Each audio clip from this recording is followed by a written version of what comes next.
बापूंचा असा भाऊ आहे जो राजकारणाच्या पलीकडे जाऊन काम करतो. मला आठवतं भारतीय जनता पार्टीमध्ये विक्रमदादा माझा प्रवेश झाला. मी सांगलीला गेले. त्यावेळेला कोल्हे साहेब बापू आमचे सांगलीचे पालकमंत्री होते. विजया 4 दिवसावर भाऊबीज रक्षाबंधन होती. मला भाऊंनी सांगितलं, बापू मला म्हणले चित्राताई तुम्ही माझ्याकडे सोलापूरला या. मी म्हटलं बापू काय कार्यक्रम आहे? नाही म्हणले रक्षाबंधनाचा कार्यक्रम आहे, तुम्ही माझ्या कार्यक्रमाला या. मी पक्षात आल्यानंतर भारतीय जनता पार्टीच्या डायसवरचा महाराष्ट्रातला पहिला कार्यक्रम कुठला असेल तर तो सुभाष बापूंचा. आणि मी त्या दिवशी बघितलं की काय असते लोकप्रियता. 2-2 तास बायका राखीचा धागा घेऊन थांबले होते या भावाच्या हाताला राखी बांधायला. त्या काय साडीसाठी आल्या होत्या का त्या काय चोळीसाठी आल्या होत्या? मी कित्येक जणींना विचारलं. ते म्हणले ताई काय सांगू, जेव्हा सगळे दरवाजे बंद होतात ना तेव्हा हा दरवाजा उघडा असतो. आणि आम्हाला खात्री आहे की बापूंना सांगितल्यावर आमचं काम होणार.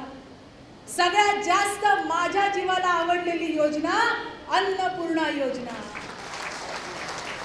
पैसे कोणाकडे नाहीत, कोणाकडे पैसे नाहीत, सगळ्यांकडे पैसे आहेत. पण पैसे द्यायची दानत लागते, ती दानत या माणसामध्ये.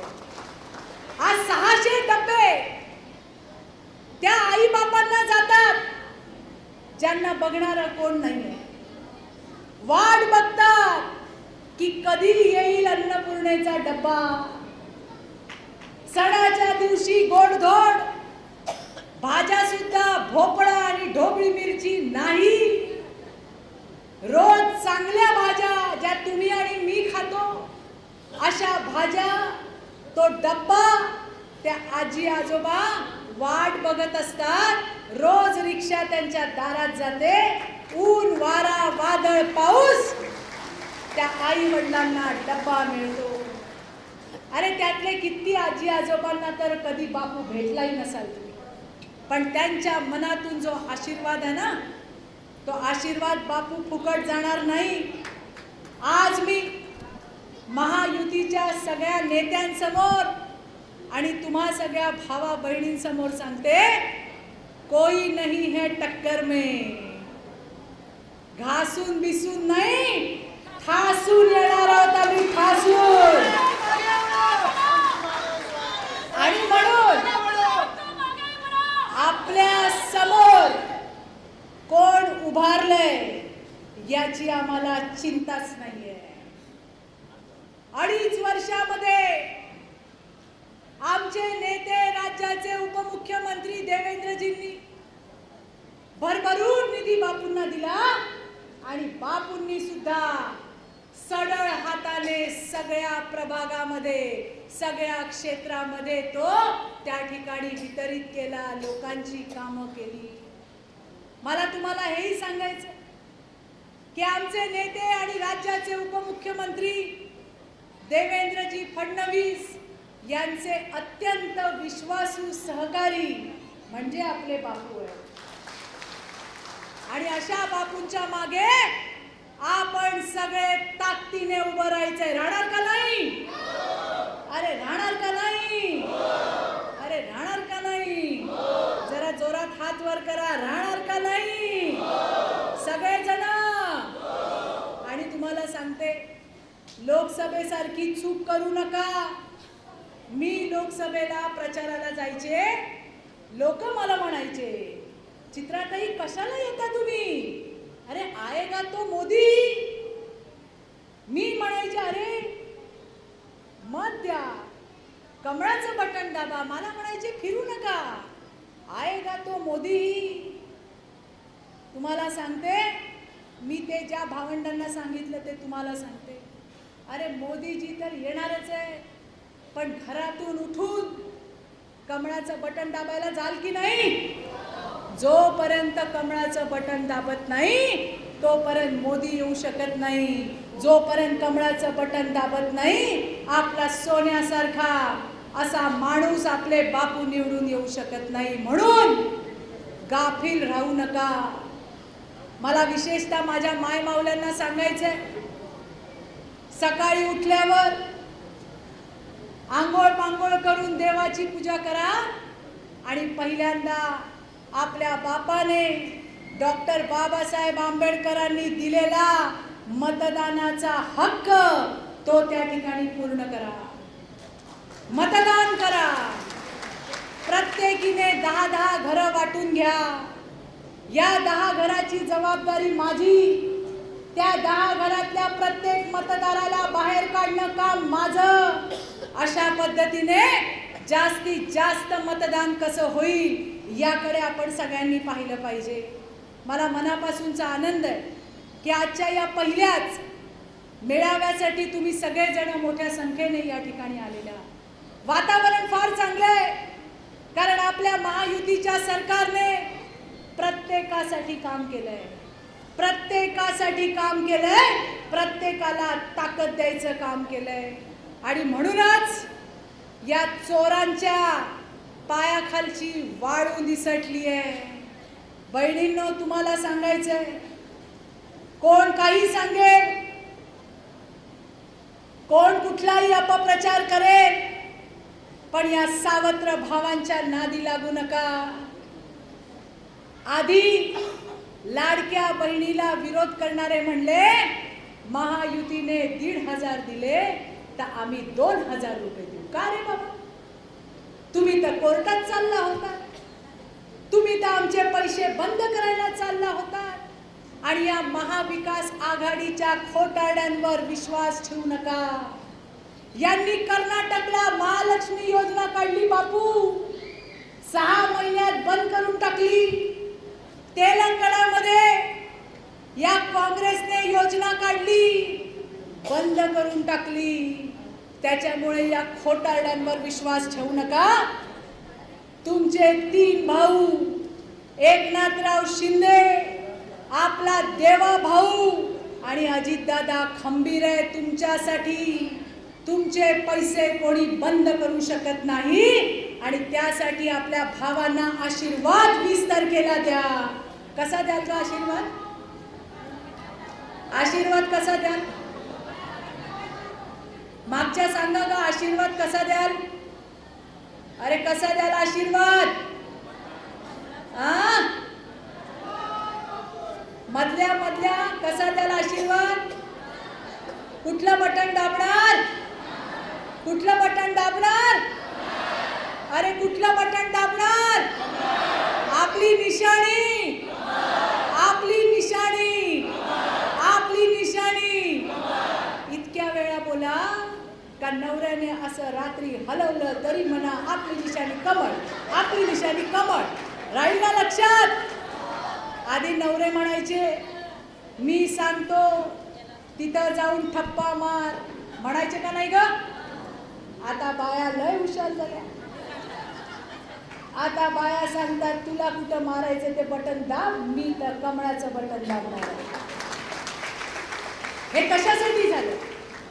याच्यासाठी झालं की या राज्यातल्या आणि देशातल्या प्रत्येक बाईला सक्षम आणि सशक्त करायचं काम कमळाने केलंय, आपल्या महायुतीने केलंय.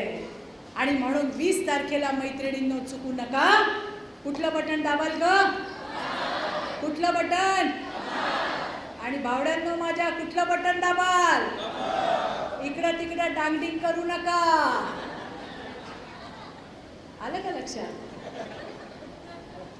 कुणी काही वाईट वाटून घेऊ नका. आमच्या बायांचं कसं असतंय, एकदा ठरलं का ठरलं. पण बाबा लोकांचं काय असतंय,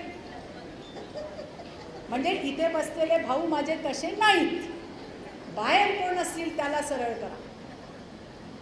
आणि म्हणून 20 तारखेला कमळासमोरचं बटन दाबून महायुतीचे आपले उमेदवार, काय नाव आहे ग? कोण?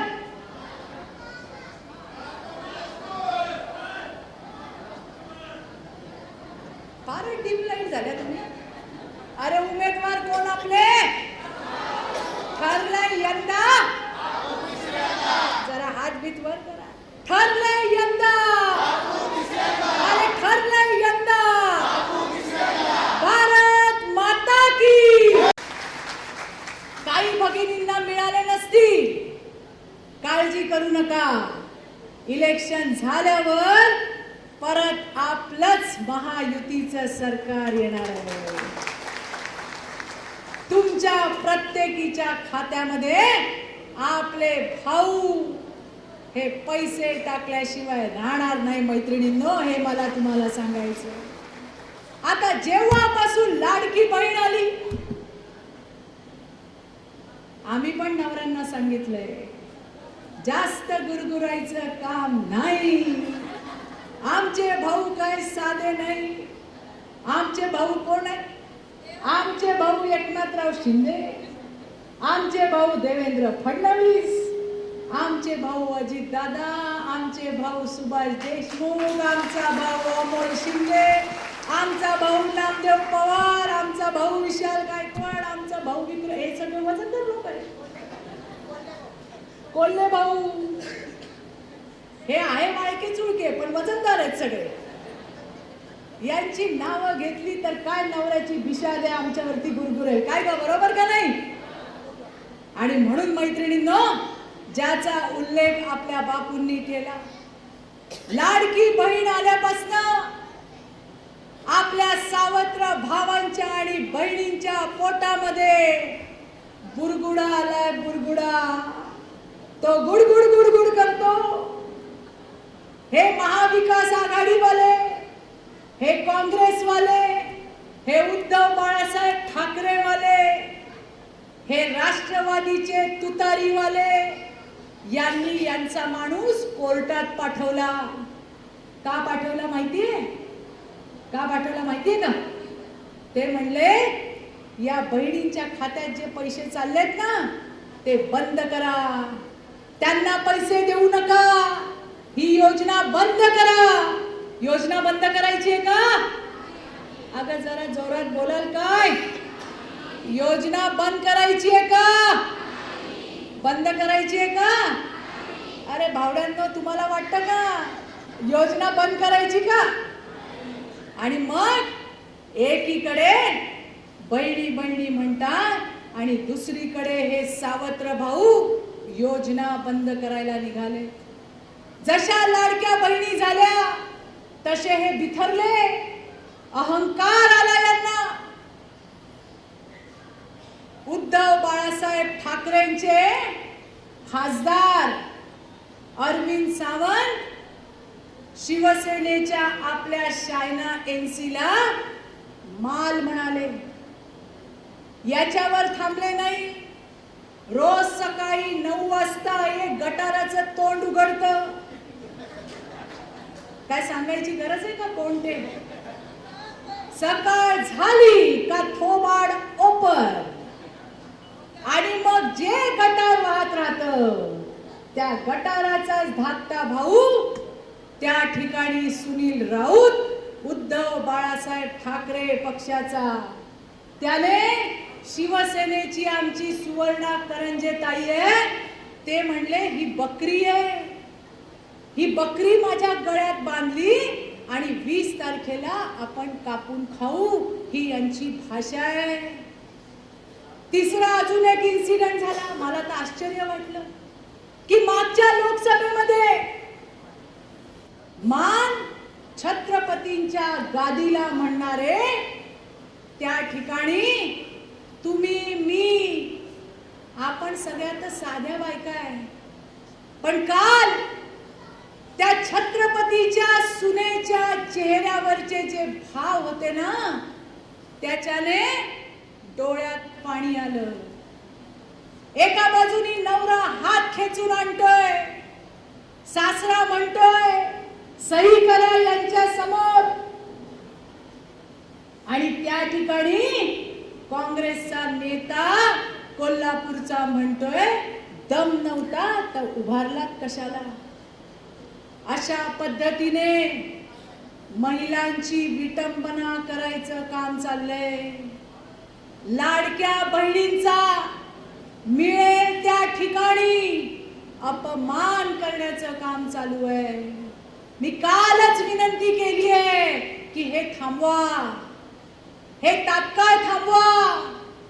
अरे एका ठिकाणी म्हणतात हा महाराष्ट्र शाहू फुले आंबेडकरांचा, मग काय फक्त भाषणामध्येच का? शाहू फुले आंबेडकरांचे महिलांच्या बाबतीत असलेले विचार कोणी नगभर तरी घेतले का? अरे वाईट या गोष्टीचं वाटलं की एरवी त्या ठिकाणी भसाभसा बोलणाऱ्या, पटापटा बोलणाऱ्या, आमच्यावरती तोंडसूक घेणाऱ्या, सटर फटर पासून तर पार तिकडे काँग्रेसच्या नेत्यांपासून तर त्या ठिकाणी बारामतीच्या ताईच्या इथल्या तुतारी पासून एक सुद्धा महिला बोलली नाही का? अरे आमच्याकडनं संगमनेरला आमच्या एका नेत्याने त्या ठिकाणी भाषण केलं आणि जयाताईचा अपमान केला. आम्ही निषेध केला, त्याला अटक केली, त्याच्यावर कारवाई केली. जयाताई काँग्रेसच्या नेत्याची मुलगी आहे, ती कोणाची पण असू दे, पण ती या राज्याची मुलगी आहे. आणि कोणी असू दे, महिलांचा अपमान करण्याचं धाडस कोणामध्ये झालं नाही पाहिजे. देवेंद्रजी राज्याचे गृहमंत्री तात्काळ ऍक्शन घेत भाजपाच्या कार्यकर्त्यावरती त्या ठिकाणी ऍक्शन घेतली. पण आज खुलेआम हे महाविकास आघाडीवाले जे नेहमी महिलांचं सक्षमीकरण, महिलांच्या सशक्तीकरणावरती पान-पानभर लेक्चर देतात ना, त्या नेत्यांना दिसला छत्रपतींच्या सुनेच्या चेहऱ्यावरची अगतिकता ना, आणि कुठल्या नेत्याला दिसला की शिवसेनेच्या आमच्या सुवर्णाताईला काय बोललं, शिवसेनेच्या आमच्या शायना एनसीला काय बोललं, याच्यावरती कुणाची बोटभर सुद्धा प्रतिक्रिया नाही. म्हणून मला तुम्हाला सांगायचंय, अरे आपली लढाई खोटारड्यांबरोबर आहे, आपली लढाई चोरांबरोबर आहे आणि नेहमी सत्याचा विजय होत असतो. माझ्या मनात कुठली शंका नाही बापू. याही वेळेला त्या छोट्याशा आपल्या युविकाने आपल्याला सांगितलं की ठरलंय यंदा बापू, जरा जोरात बोला, ठरलंय यंदा. अरे हात बिन का आहेत का नाही? युतीच्या सरकारमध्ये महिलांच्या सुरक्षेसाठी जे जे करता येईल ते त्या ठिकाणी केलं गेलंय मैत्रिणींनो. पण आज सुद्धा विकृत हरामखोर लांडगे हे समाजामध्ये फिरताना दिसतात. बापू, आम्हाला परमेश्वराने एक मोठी शक्ती दिली आहे आणि ती तुम्हाला नाही आहे, ती फक्त आमच्या महिलांना आहे. आम्ही किती घाईत असू द्या, आम्ही किती गडबडीत असू द्या, पण रस्त्याने जाताना कोणी आम्हाला खेटलं तर ते मुद्दाम खेटलं का चुकून खेटलं हे आम्हाला एका सेकंदात कळतं. खरं का खोटं ग? काही जण मुद्दाम घसट करून जातात, त्यांना आम्ही शिव्या पण देतो आणि वेळ पडली तर थोबाड सुद्धा फोडतो. आणि जर एखाद्या भावाचा हात चुकून लागला असेल तर आम्ही त्याला दादा सॉरी म्हणतो आणि पुढे जातो. मला हे तुम्हाला सांगायचं. आणि म्हणून महिलांकडे असलेली ही शक्ती, या शक्तीचा उपयोग आपल्याला सुद्धा समाजातल्या या विकृत हरामखोरांना झोडण्यासाठी आणि तोडण्यासाठी केला पाहिजे. हे सुद्धा मी या व्यासपीठावरून तुम्हाला सांगते. अरे पोलीस तुमच्यासाठी आहे, सरकार तुमच्यासाठी आहे, पण आपली सुद्धा जबाबदारी आहे की रस्त्यामधून जाताना एखादी ताई रडत असेल, गडत असेल, 2 मिनिटं थांबा ग थांबा. तुमच्या 2 मिनिटाच्या थांबण्याने तिच्या आयुष्यामध्ये फरक पडणार आहे मैत्रिणींनो. आणि म्हणून हे आपण सुद्धा केलं पाहिजे, हे माझ्या सगळ्या मैत्रिणींना आणि माझ्या बंधूंना सुद्धा या ठिकाणी सांगायचं. आता मला खरं सांगा, लाडकी बहीण योजना आली, खुश आहात का ग तुम्ही? अगं खुश आहात का? आता तुम्ही बोलू नका. मागच्या खुश आहात तुम्ही? जरा हात वर करा. तोंडाने बोला की, जरा बोला का लाडू आहे तोंडात. खुश आहात का? मधल्या आणि पुढच्या आणि स्टेजवरच्या आणि आमचे बंधू बंधू खुश आहेत कारण बंधूच्या खिशावरचा भार कमी झालाय. मी ज्या ज्या ठिकाणी जाते त्या ठिकाणी अमोल भाऊ मला महिला येऊन भेटतात. त्या म्हणतात चित्राताई देवा भाऊला धन्यवाद सांगा, आम्हाला भाऊबीज मिळाली, आम्हाला ओवाळणी मिळाली. 1,500 रुपये, 1,500 रुपये. आता आपल्या बाकीच्या ज्या सगळ्या तिथं बसलेल्या मोठ्या मोठ्या नेत्या, अगदी बारामतीच्या ताईपासून तर बाकीच्या सगळ्या ताया, 1,500 मध्ये काय होतंय?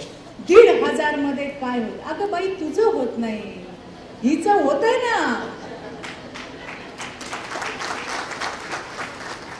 तिला लाली लिपस्टिक साठी नाही लागत 1,500 रुपये. दिवसभर काम करते तेव्हा 200-250 रुपये हातात येतात. हे पैसे खर्चायचे नसतात, हे पैसे संसाराचे आहेत. कधीतरी आपल्याला पण वाटतं आपल्या आईला एखादी साडी घेऊन जावी. वाटतं का? अगं वाटतं का नाही वाटत? तुम्ही नका बोलू का? वाटतं का नाही? मी थांबवू का भाषण? तुम्ही बोलणार माझ्याशी? बोलणार? आणि तुम्ही तर मग बोलायला मजा आहे. वाटतं का नाही आईला साडी घ्यावी? वाटतं की नाही? कधीतरी भावाला एक शर्ट घ्यावा. कधीतरी वाटतं भाऊ येताना माझ्या लेकरांना काही खाऊ भाऊ घेऊन येतो, कधीतरी मी पण त्याच्या लेकरांना घेऊन जा. पण संसाराची तोंड जुळवता आपल्याला ते नाही शक्य होत. बरं, नवऱ्याकडे पैसे मागायचे म्हणजे केवढं डेंजर काम आहे का नाहीये? नवऱ्याला सांगा बरं की मला 10,000 रुपये पाहिजे. तो आधी म्हणेल कशाला पाहिजे. मग आपण त्याला म्हणावं मी बिझनेस करणार आहे. किती जणींचा नवरा देईल का? देईल का कोणाचा नवरा? हा, एक पण नाही. देईल का? तुमच्या नवऱ्यांचे सत्कार करू आपण. माझा नवराही द्यायचा नाही. एक तर आपल्या नवऱ्यांना विश्वास नाही की आपल्या बायका काहीतरी उद्योग करू शकतात. 10,000 तर लांबची गोष्ट राहिली. आणि त्याच्यामुळे आता आम्ही खुश काय? आम्हाला नवऱ्यापुढे पैसे द्या म्हणायची गरज नाही, कारण आमच्या भावांनी आमच्या खात्यामध्ये पैसे दिले, खात्यामध्ये.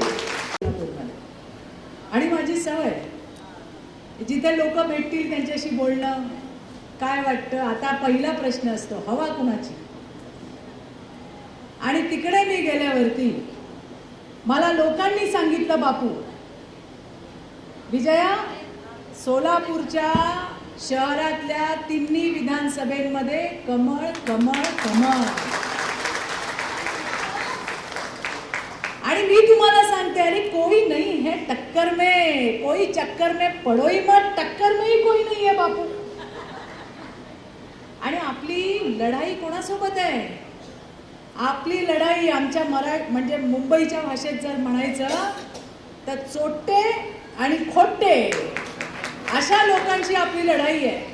म्हणजे खोटारडे आणि चोर यांच्या बरोबर आपली लढाई आहे. आज आपण पाहतो ज्या पद्धतीने प्रचार आणि प्रसार चालू झालाय, खोटं बोला, रेटून बोला, हा त्यांचा मंत्र आहे. मैत्रिणींनो आणि बंधूंनो, तुम्हालाही सांगते, अरे एखाद्या माणसाला एकदा येड बनवू शकतो बापू, दुसऱ्यांदा नाही. लोकसभेमध्ये या महाविकास आघाडी महाभकास आघाडीच्या लोकांनी सांगितलं संविधान बदलणार आहे. आमच्या दलित बांधवांना भगिनींना सांगितलं की तुमचं आरक्षण काढून घेणार आहे. अरे कुठल्या तोंडाने बोलले हे? नरेंद्र मोदीजी, देवेंद्रजी फडणवीस, एकनाथराव शिंदे, अजितदादा पवार, यांनी ओरडून ओरडून सांगितलं, जोपर्यंत चंद्र आणि सूर्य आहे तोपर्यंत बाबासाहेबांच्या संविधानाला कोणी हात लावू शकत नाही. पण यांनी एक प्रकारची भीती लोकांच्या मनामध्ये केली. अरे यांना विचारा, आणीबाणी लावली माझ्या जन्माच्या वेळेला, म्हणजे इथे ज्या आजी असतील त्यांना आठवत असेल, 1975 साली, बरोबर ना? त्यावेळेला संविधानाची तोडमोड करून, संविधानाला पायमल्ली करून त्या ठिकाणी आणीबाणी लावली. प्रधानमंत्री होत्या इंदिरा गांधी. कुठल्या पक्षाच्या होत्या? आणि आज आम्हाला सांगतात की हे संविधान बदलणार आहे. अरे एकदा महाराष्ट्रातली भोळी बाबडी जनता आमची फसली, आता फसेल का? आता यांना यांचे हिशोब वाचून दाखवायचे. मी मगाशी तुम्हाला सांगितलं की आपली लढाई कोणाबरोबर आहे? आपली लढाई चोट्यांबरोबर आहे, चोरांबरोबर आहे. हे चोर कोण आहेत? अरे ज्यांनी खिचडी खाल्ली बापू, खिचडी खाल्ली कोविडच्या काळामध्ये. गोर गरिबांना जी खिचडी देत होते, माझ्या भावांनो, या उद्धव बाळासाहेब ठाकरेच्या लोकांनी त्या गोर गरिबाची खिचडी पळवली. माणसं मेल्यानंतर त्याला ज्या बॅगेत घालून न्यायचे, त्या बॅगेत सुद्धा या चोरांनी पैसे कमवले. मला तर आश्चर्य वाटतं, जेव्हा ते मोठ्या मोठ्या गोष्टी करतात, जेव्हा ते शेतकऱ्यांबद्दल बोलतात. मला आजही आठवतंय आणि तुम्हालाही सगळ्यांना आठवत असेल की त्या ठिकाणी विक्रम दादा, उद्धव ठाकरे म्हणले होते की मी शेतकऱ्यांच्या बांधावर जाऊन 50-50 हजार रुपये देणार आहे. बरोबर आहे का चूक आहे?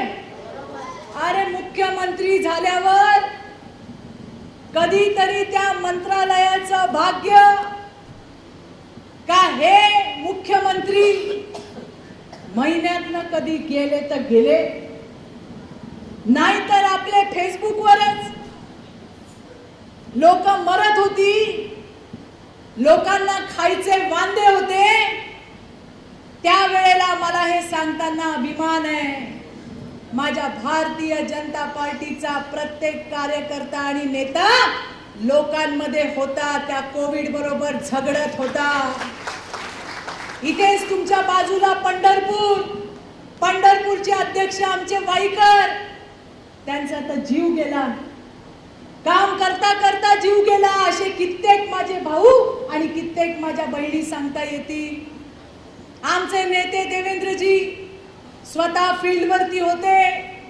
बापू तुम्ही फील्डवर होतात, इथे बसलेले सगळे जण फील्डवर होते.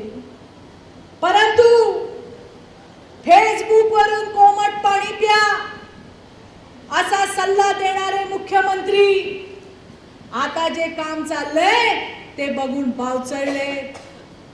त्यांना सांगायचंय, हे महायुतीचं सरकार है, ये फेसबुक की सरकार नहीं है, लोगों के फेस पे स्माइल लाने वाली सरकार है.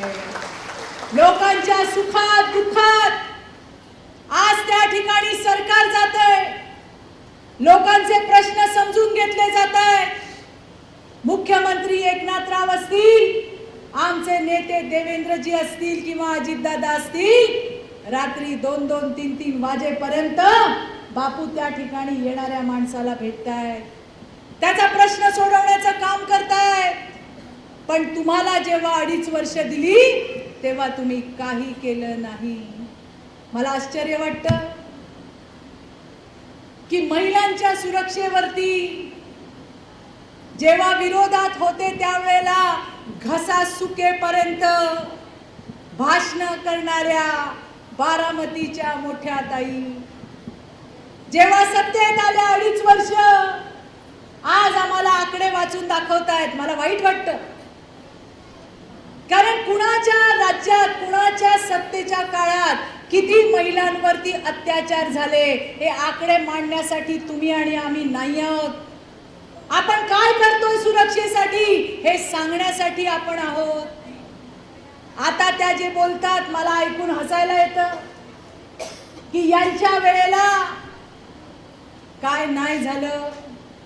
हाडाकाडाच्या जिवंत बहिणी फेब्रुवारी महिन्यामध्ये जवळपास 8 जणींना जिवंत जाळलं. बलात्कार म्हणू नका, त्या ठिकाणी लहान मुलींवरचे अत्याचार म्हणू नका. ज्या वेळेला आपण सरकारमध्ये असतो त्यावेळेला त्याची जबाबदारी घेत आम्ही काय करतोय हे सांगणं अपेक्षित होतं. आज बारामतीच्या मोठ्या ताईंना एकच काम आहे, फडणवीसजी राजीनामा द्या, देवेंद्रजी राजीनामा द्या, इंदिरा गृहमंत्री राजीनामा द्या. दुसरं बाईला काही सुचतच नाही. अशा पद्धतीने बोलतात की आता मीच महिलांची कैवारी आहे. पण याच महिलांच्या कैवारी बारामतीच्या मोठ्या ताई महिलांच्या सुरक्षेसाठी असणारी निर्भयाची गाडी त्यांच्या सुरक्षेसाठी वापरत होत्या हे ते विसरून गेल्या. जाऊ द्या, मला तुम्हाला इतकंच सांगायचंय,